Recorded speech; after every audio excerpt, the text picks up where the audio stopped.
Muchísimas gracias, Laira. Muchísimas gracias, Karim, por ofrecernos la oportunidad desde la Cámara de Comercio de conocer mejor vuestra ciudad y de poder entenderla mejor y de poder aportar. Gracias, Ignacio, porque Forbes nos lía siempre en estas cosas, que son siempre foros inspiradores para construir y para avanzar juntas y juntos. Hay dos tipos de personas en estos momentos.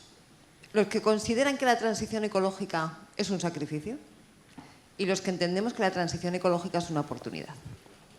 Yo he visto esta mañana muchos ejemplos aquí en el escenario de los segundos.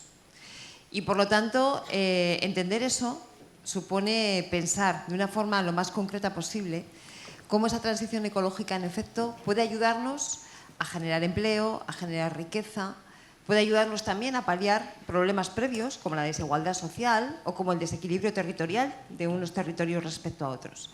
Por lo tanto, si entendemos esa transición ecológica como una oportunidad, estaremos en condiciones de entender todo lo que podemos avanzar y haremos real el título de una de las mesas, que era eso que decía que la mejor manera de adivinar el futuro es crearlo, diciendo así tiene que ser el futuro y me pongo a ello.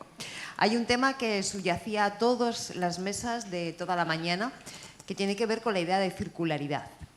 Esto parece a veces una cosa un poco abstracta, parece una cosa un poco de académicos, ¿no?, que explicamos en las universidades y poco más. Pero en el fondo es una cosa bastante sencilla. La idea de circularidad o de economía circular tiene dos conceptos. Primero es economía. Por lo tanto, cuando hablamos de economía circular hablamos de generar riqueza, de generar valor, hablamos de economía. Y segundo, cuando decimos que es circular, nos referimos a que consigue eliminar el concepto de residuo. No hay nada que sobre. Porque lo que antes considerábamos un residuo, la economía circular lo que hace es convertirlo en un factor nuevo de producción. Por lo tanto, se acabaron los residuos, ¿vale? Se acabaron esas cosas que no sabemos qué hacer con ellas y las reintegramos.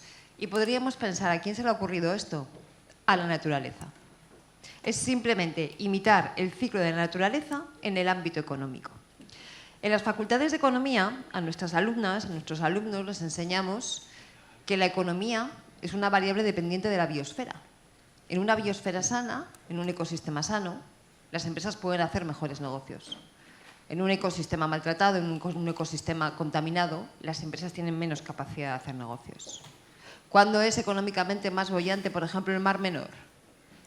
Cuando era un mar digno de tal nombre y un ecosistema brillante, o cuando ha estado contaminado y ha tenido los problemas que todavía sigue teniendo. ¿Cuándo económicamente es más boyante Doñana? Bueno, pues esa pregunta lo podemos hacer con todos los territorios, ¿no?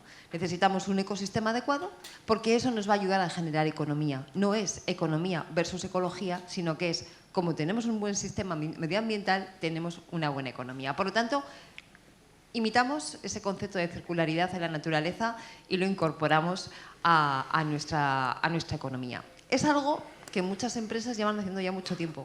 Tampoco es tan nuevo. Así que hemos querido invitar en esta mesa a que nos lo cuenten, a que nos contéis desde posiciones concretas, desde proyectos que lleváis cada uno en vuestro día a día, por supuesto también a la ciudad, porque no solamente las empresas incorporan el concepto de economía circular, también las ciudades, también los territorios, también otro tipo de corporaciones.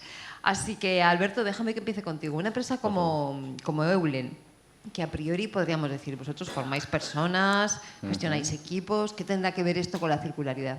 Y sin embargo me contabas anoche, cuenta lo que puedas contar nomás, pero me contabas anoche que efectivamente tenéis el concepto de circularidad ya muy integrado en vuestro día a día. Bueno, al final efectivamente Eulen emplea 75.000 personas, 40.000 en España, y a lo largo de 60 años de historia pues ha venido realizando muchos servicios muy diversos.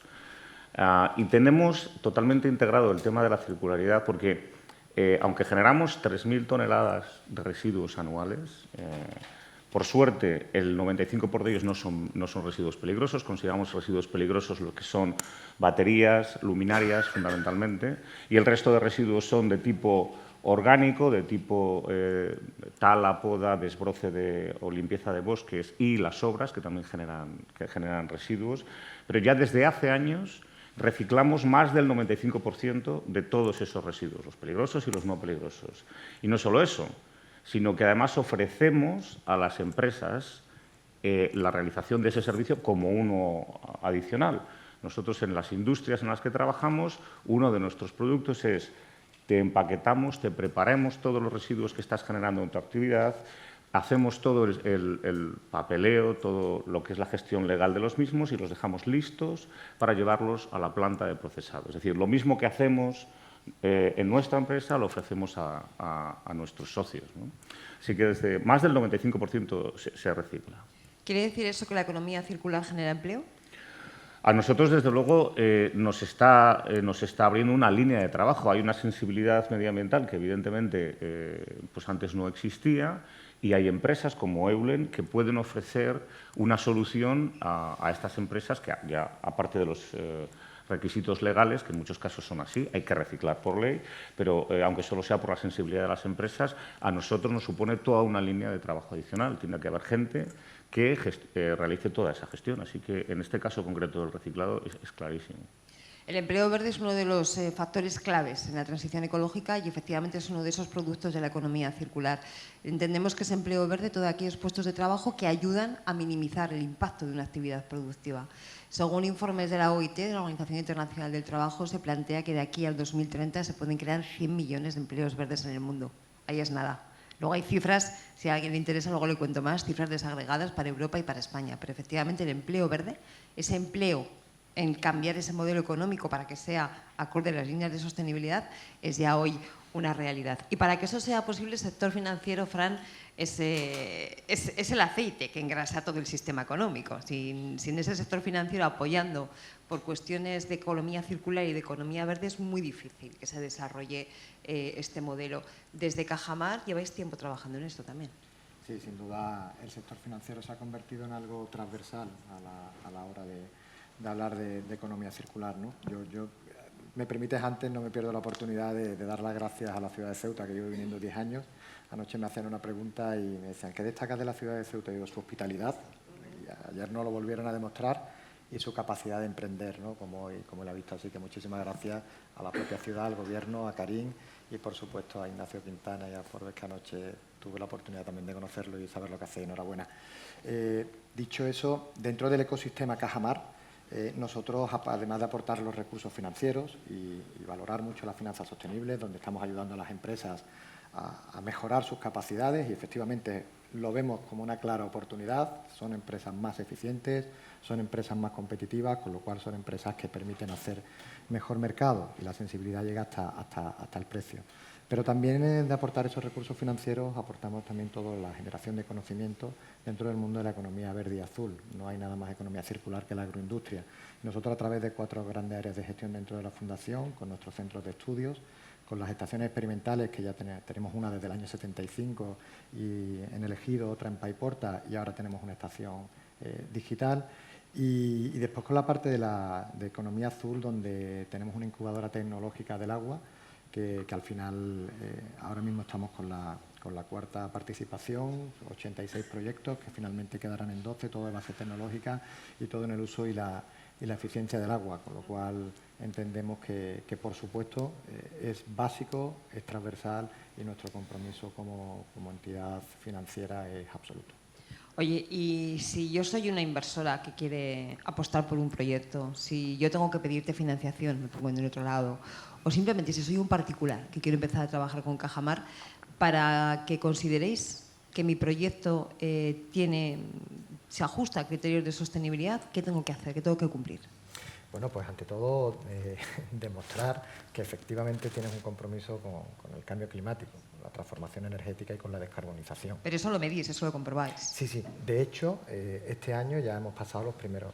De todo el mundo he sabido los famosos test de estrés financieros que aparecieron allá por el año 2014 con el Banco Central Europeo, y ahora el regulador ha dado un paso más hacia los test de estrés medioambientales, y estamos sometidos a un rigor enorme en cuanto a ello. Por eso te decía al principio que sin duda alguna somos transversales, porque de alguna manera con nuestra acción, facilitando esas decisiones de los inversores, también estamos regulando que estemos dando los pasos oportunos en la sociedad para invertir en sostenibilidad. De hecho, bueno, Cajamar, por la prestigiosa CDP, por la Organización Medioambiental, tenemos la máxima calificación A y va ligado a ese compromiso medioambiental y a esa transparencia de gobernanza corporativa que hemos renovado ahora hace Y no es mesecitos. fácil, no es fácil para una entidad financiera salir guapo en la foto de Carbon Disclosure Project. Hay que trabajar porque es una foto exigente. O sea, Sí, entre otras enhorabuena. cosas porque casi nunca hemos salido guapos en los 10 últimos años, ¿no? En todo lo que nos ha tocado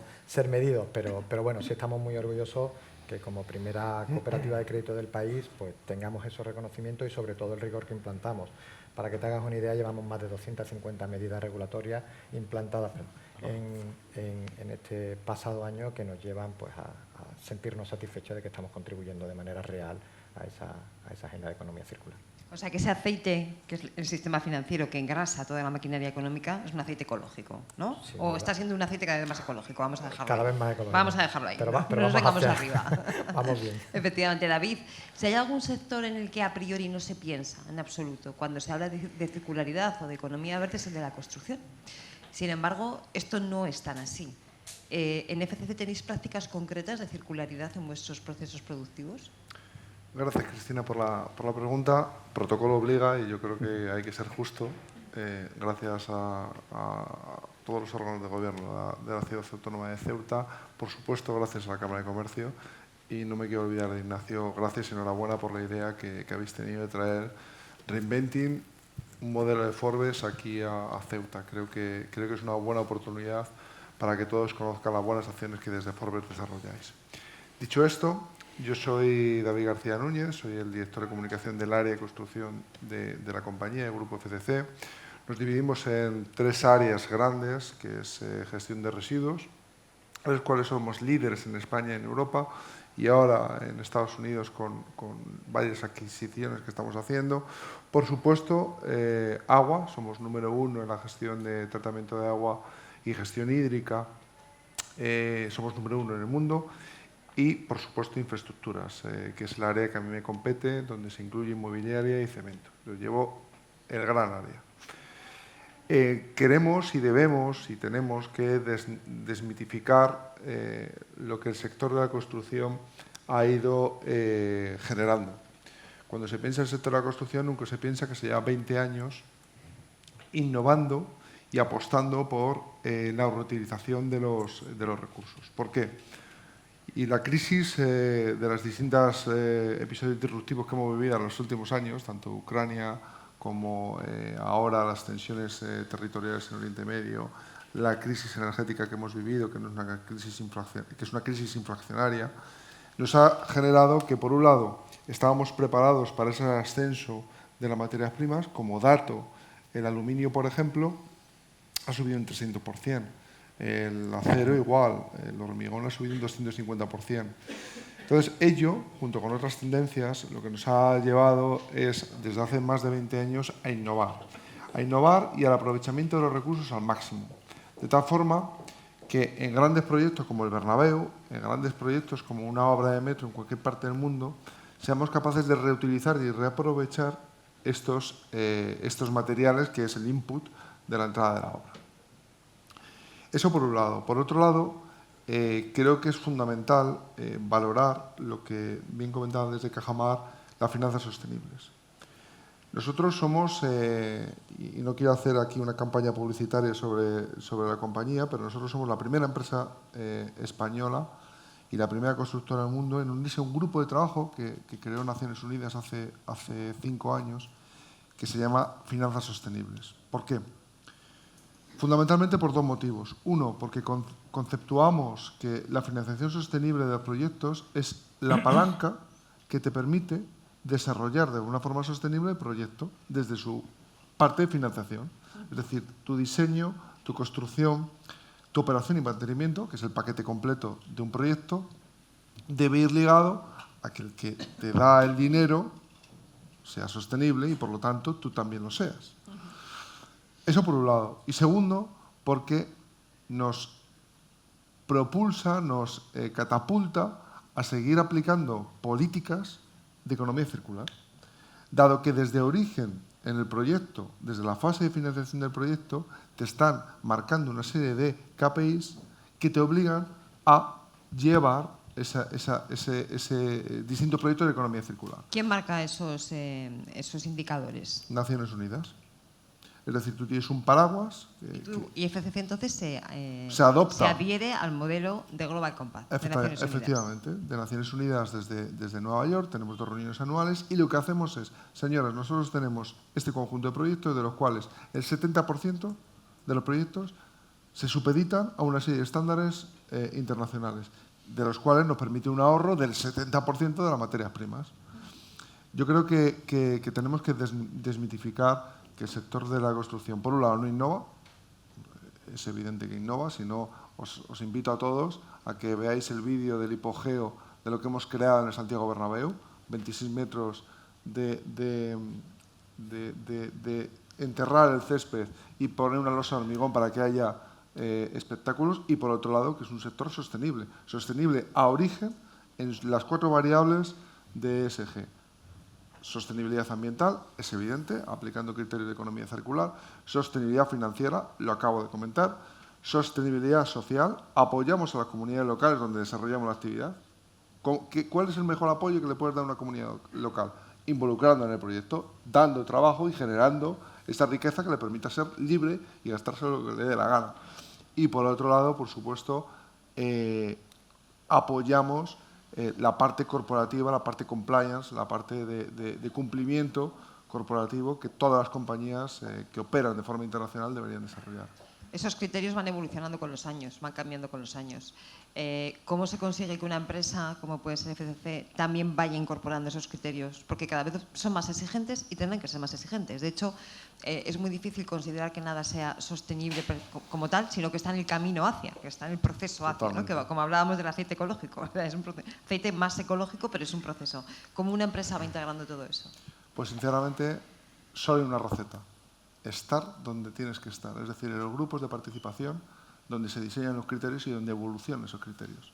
Los grupos de trabajo de normalización de las normas europeas, ahí tenemos una persona que está trabajando codo a codo para normalizar y evidentemente evolucionar esas normas europeas, y por supuesto, por ejemplo, en Naciones Unidas, por poner un ejemplo, tenemos mucho más códigos y entidades en las cuales participamos, pero el camino es ese, estando en los órganos decisores donde verdaderamente nosotros trasladamos una realidad, la realidad del proyecto, la realidad de la obra, en la cual se expone hacia dónde tenemos que ir marcando el camino hacia la sostenibilidad, en sus 4 variables. Ha quedado clarísimo por parte de la empresa cómo se van integrando poco a poco este tipo de criterios, ¿no? Alejandro, ¿cómo se vive la circularidad en una ciudad? ¿Forma parte de la concepción de una ciudad? Tú gestionas toda el área de fomento, medio ambiente, etcétera. ¿Forma parte esa concepción de circularidad de la gestión del día a día de un área tan compleja como la que tú diriges? Sí, efectivamente. Es decir, en primer lugar, antes de contestar, aprovecho en nombre del Gobierno también pues en agradecer, ¿no?, tanto a la Cámara de Comercio como a Forbes, Ignacio, Karim, por traer aquí a Ceuta hoy este evento, que al final vuelve a poner de relieve a Ceuta en el mundo empresarial, en el mundo del talento, y creo que es fundamental, ¿no?, para una ciudad como Ceuta. Efectivamente, es decir, desde el Gobierno de la ciudad, pues bueno, se realizan todas las políticas, sobre todo en materia medioambiental y también ahora últimamente en materia de grandes obras, de infraestructura, se tiene muy en cuenta lo que es el término, ¿no?, de economía circular. Y en Ceuta tenemos 2 grandes ejemplos, ¿no? Cuando hablamos de economía circular, todo el mundo relaciona principalmente hacia recuperación de residuos, pero también hay muchos procesos donde este concepto se produce, ¿no? Y en Ceuta uno de ellos es todo el ciclo integral del agua. Ceuta, por su situación geográfica, a priori, ¿no?, podríamos considerar, es decir, por ejemplo, se habla muchas veces, ¿no?, antes del año 2001 aproximadamente, el agua cuando había necesidad venía en barco a la ciudad, no era autosuficiente, ¿no? Entonces, del Gobierno se plantea una estrategia a medio y largo plazo, como seguimos desarrollando, al objeto de crear en primer lugar infraestructuras que nos permitan ser autosuficientes en la gestión del agua y después seguir siendo más eficientes. Hoy Ceuta necesita solamente 18.000 metros cúbicos, es decir, una capacidad de producción de 36.000, necesitamos 18.000 metros cúbicos. ¿Debido a qué? Pues principalmente a eso, a la reducción que se produce en fugas que hay continuamente en la red de saneamiento. Eso es un trabajo importante en cuanto a inversión y además creo que es un tema de bastante actualidad, ¿no? Es decir, ahora mismo tenemos un problema, creo, en todo el territorio, ¿no?, de sequía, que es evidente, y considero que el mayor ejemplo de éxito, ¿no?, en esta estrategia orientada a mejorar todo el ciclo integral del agua es que Ceuta, ante esta problemática, pues se ha convertido en uno de esos territorios en los cuales teníamos ese excedente de capacidad de agua para poder dotar, en una situación más de emergencia, a otras provincias, sobre todo de la zona de Andalucía, y así se contactó y así estaba previsto por si fuera necesario. En el otro ámbito, también, efectivamente, la reutilización de este agua, es decir, realmente tenemos una planta de residuales, donde ya se hace un trabajo muy continuo y programado en el tiempo, donde intentaremos incrementar, ¿no?, que toda esa agua residual se reutilice pues, para la red de riego de la ciudad, tanto la limpieza. Ya estamos en torno a un 40% de esa reutilización. Bueno, se sigue trabajando con procesos también de digitalización y otra serie de actuaciones que permitan pues, incrementar este aspecto. Y el otro campo tan importante, y aquí es el ejemplo más contrario, ¿no?, de esta estrategia sobre el ciclo del agua, es el tratamiento de residuos. Ceuta a día de hoy tiene una problemática, es uno de los grandes desafíos y retos que nos hemos planteado en esta legislatura, que es mejorar en cuanto al tratamiento integral de todos los residuos sólidos urbanos de la ciudad. A día de hoy, por su situación geográfica y por la falta de suelo, hay una planta que requiere a día de hoy de la utilización del transporte marítimo para trasladar prácticamente la totalidad de esos residuos a una planta en la península. Eso conlleva un coste muy importante, adicional, cuando ese transporte marítimo es muy caro, problemas logísticos para tener necesidad de ese transporte. Y entonces, bueno, la ciudad se está planteando, tanto como operadores privados, que también tienen iniciativa, en poder llegar a ese desafío de tener una planta que permita que todos esos residuos se puedan tratar en la ciudad sin necesidad de trasladarlos a la península, ¿no? Ese es uno de los grandes desafíos, de los grandes retos que tenemos en esta legislatura. Sabemos que es una tarea compleja, como he dicho, debido a la falta de suelo y después problemas urbanísticos, que son ser complejos en este tipo de circunstancias, pero creemos que de cara al futuro finalmente puede suponer también un gran beneficio, puesto que finalmente conseguimos reutilizar, ¿no?, todos estos residuos para beneficio de la ciudadanía. Bueno, lo está suponiendo ya en el presente y además lo estáis midiendo, según estás contando. Una pregunta, ¿las ceutíes son conscientes de todo esto? Sí, bueno, esa es la otra pata, ¿no?, de esta estrategia, ¿no? Toda la parte relacionada con la sensibilización, concienciación. Eso se realiza desde el área tanto de medio ambiente como el área de servicios urbanos, sobre todo con las típicas campañas de sensibilización que suelen realizar. Pero sí es cierto que nosotros en este año hemos centrado una estrategia de educación ambiental, que hace aproximadamente una semana ya hubo una primera toma de contacto, donde esos talleres participativos no se realizan de manera intentar llegar a toda la población de forma genérica, que son las campañas típicas que podemos ver en publicidad, sino que focalizamos expresamente en todo el grupo de interés, ¿no?, que tienen cierta incidencia en poder ayudar en esa sensibilización del medio ambiente. En esta estrategia pues, participan desde las propias universidades, colegios, empresas del sector medioambiental, la propia consejería, el puerto, es decir, un poco todo ese ecosistema, ¿no?, de empresas y de instituciones que de una manera pueden ayudar a esta estrategia. Esto se ha definido en un proyecto igual para esta legislatura, por así marcado con una serie de talleres y actuaciones, puesto que creemos también, obviamente, que para que esto sea posible, ¿no?, reducir sobre todo los residuos que se generan, hace falta muchísima concienciación. La ciudad autónoma gestiona esto que nos has contado con los criterios de economía circular, lo difunde entre su ciudadanía, pero luego hay otra parte, y es qué pasa con las empresas. ¿De alguna forma la ciudad tiene alguna manera de fomentar o de premiar a empresas que incorporan los criterios de circularidad? Porque la administración pública como tal es uno de los principales compradores y consumidores de este país, ¿no? Desde ministerios, comunidades autónomas, ciudades, lo que sea. ¿Cómo una ciudad puede fomentar o puede premiar que las empresas apuesten por estos planteamientos? Sí, bueno, con independencia de las propias ayudas o subvenciones que se puedan crear, ¿no?, cuando las empresas realizan este tipo de prácticas o cuando van a algunos concursos también, ¿no?, que se premien medidas que permitan esta economía circular, yo voy a aprovechar y explicar una actuación específica que de hace aproximadamente un año y medio aproximadamente estamos intentando implementar, sobre todo en las grandes actuaciones de obra desde el área de fomento. Hace poco hemos tenido un ejemplo, se ha finalizado una estación que era un parque urbano pues, para los vecinos de una barriada concreta, donde la zona de actuación era una zona que anteriormente pues, era prácticamente una zona llena de residuos, ¿no?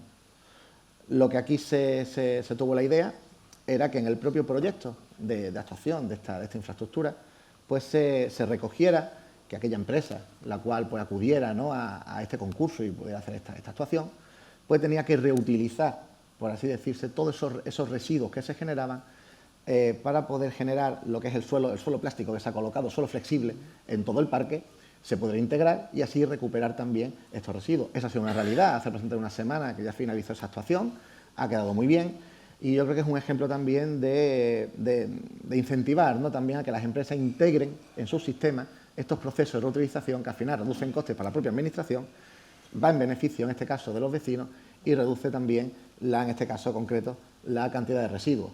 Ahora también estamos trabajando, por ejemplo, en otro caso concreto, las campañas de aglomerado asfáltico, ¿no? El aglomerado asfáltico, todo el residuo que genera es un residuo muy peligroso y bastante contaminante, ¿no?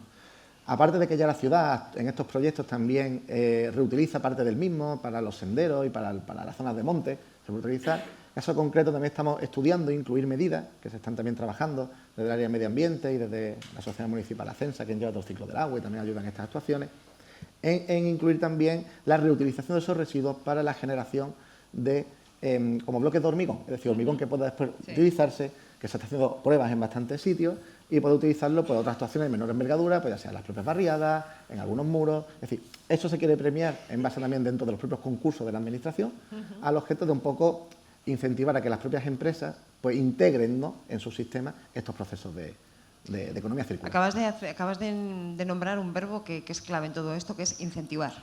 Efectivamente, la Administración puede incentivar a las empresas a adoptar criterios de circularidad, pero también las grandes empresas, y aquí tenemos 3 grandes empresas, pueden incentivar a empresas más pequeñas, a todo el ecosistema de pymes, que hemos aludido toda la mañana a ellos, a que incorporen también estas filosofías. David, déjame que empiece por ti ahora. Desde FCC, ¿cómo hacéis todo esto? Nosotros creo que tenemos un reto importante y es el siguiente. El 80-85% del tejido empresarial del país son pymes. Teniendo en cuenta que son pymes, nuestra responsabilidad es transmitir de arriba a abajo todas nuestras buenas prácticas en materia de sostenibilidad. Pero claro, la estructura de la PYME no tiene la capacidad, o de los colaboradores que participan o proveedores que participan con la compañía, no tiene la capacidad para desarrollarlo de motu propio.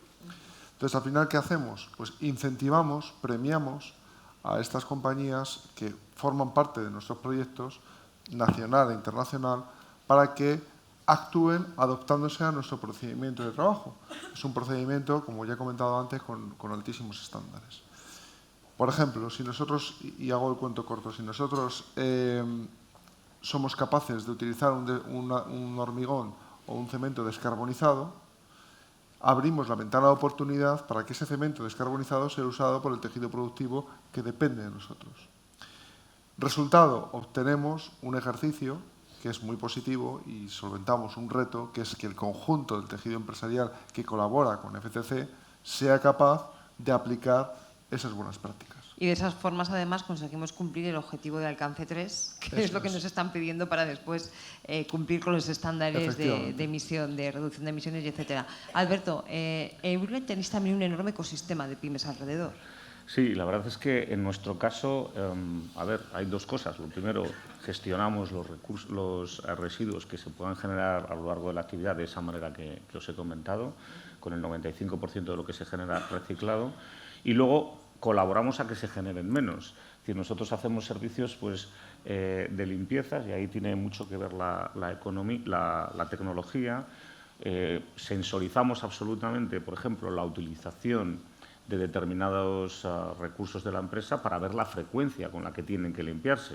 Nosotros estamos haciendo cosas como, en función del uso, en función de cuánta gente discurre por un determinado lado, en función de cuánto se usa una determinada sala, varían las frecuencias de limpieza de manera que esté óptimo y por tanto se generen menos residuos.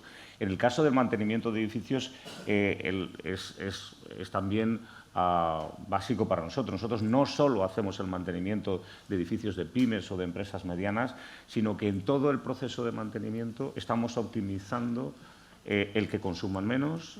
Cuando, y eso es un tema muy importante, cuando vemos que los ahorros energéticos con el tema de la energía solar son claros, inmediatamente lo proponemos y lo ejecutamos. La mayoría de las pymes, pues, sobre todo si son ya más bien MES que pequeñas, tienen lugares para ubicar unos paneles y los paneles, por ejemplo, en lo que es el perfil de generación eléctrico durante el día y durante las horas de oficina son muy convenientes para ahorrar electricidad. Nosotros lo proponemos y lo hacemos. Es decir, nuestra incentivación es continua. Desde cómo limpiamos hasta cómo mantenemos, estamos continuamente recomendando qué hacer con los recursos, con los residuos que se generan y, sobre todo, qué hacer para generar menos. ¿Tenéis feedback por parte de esas pymes? Pues claro, tenemos feedback en el sentido de que nos renuevan, de que nos exigen precisamente que ese mantenimiento cada año se traduzca en un ahorro superior. El problema es que cuando empiezas esa carrera llega un momento en que sigues optimizando y cada vez te coloca el propio cliente el estándar más arriba, ¿no? Entonces, está bien, es un círculo virtuoso, ¿no? Que también hablaban antes. David, en el sector financiero os dedicáis a hacer esto, con lo cual nos lo has contado ya muy bien. Siguientes pasos, planes de futuro, porque esto es un camino. Pues nosotros estamos trabajando, como te decía, dentro del ecosistema Cajamar en los recursos financieros y no financieros. Y los recursos financieros en una labor de asesoramiento, donde al final hemos detectado, y decía muy bien mi compañero, que hay empresas que no tienen esa ISO 14001, que no tienen informe de sostenibilidad y que de alguna manera no tienen estructuras para llevar a cabo esta agenda, ¿no? Y ahí hemos identificado ahora mismo, en una primera fase, hasta 2.700 empresas que efectivamente no tienen esos programas, y lo que estamos haciendo es, a través de un asesoramiento hacia dónde tienen que invertir y hacia dónde tienen que ir, pues le estamos acompañando para darles esa financiación sostenible. Después, otra parte, por la valorización de residuos, donde dentro de las estaciones experimentales tenemos ahora mismo en vigor hasta 83 proyectos, algunos con financiación pública, otros financiación privada, y hay 35 propios. Y por ponerte un ejemplo, pues ahora mismo acabamos de sacar una malla que es biodegradable, la malla donde se almacena la patata, la naranja, que es biodegradable y desaparece a los 6 meses, ¿no? Y en la parte de economía azul, donde Cajamar, siempre como entidad almeriense que siempre ha añorado el agua, pues con esa incubadora tecnológica del agua, y los siguientes pasos serán en junio una convocatoria Agrotex, todo de base tecnológica dentro de sensorización y desalación. Y en el año 25 está previsto otra convocatoria ya de FoodTech. Y bueno, hacia ahí un poco son las 3 áreas que estamos trabajando. Muchísimas gracias, Fran, muchísimas gracias a todos. Creo que ha quedado de manifiesto que efectivamente la economía circular no solamente es un desideratum, no solamente es una teoría, sino que tenemos ya ejemplos concretos de cómo se está integrando en empresas muy distintas, entre ellas, en empresas grandes, pequeñas, en el sector financiero, que siempre es un grupo un poquito especial del ámbito empresarial, en una ciudad, en esta ciudad de Ceuta. Y estaba pensando yo antes, Karim, que ese logo de la Cámara de Comercio de Ceuta, que es casi circular, igual la próxima vez que vengamos nos encontramos con un Ceuta circular, y por seguir poniendo Cs al logo. Muchísimas gracias. Gracias.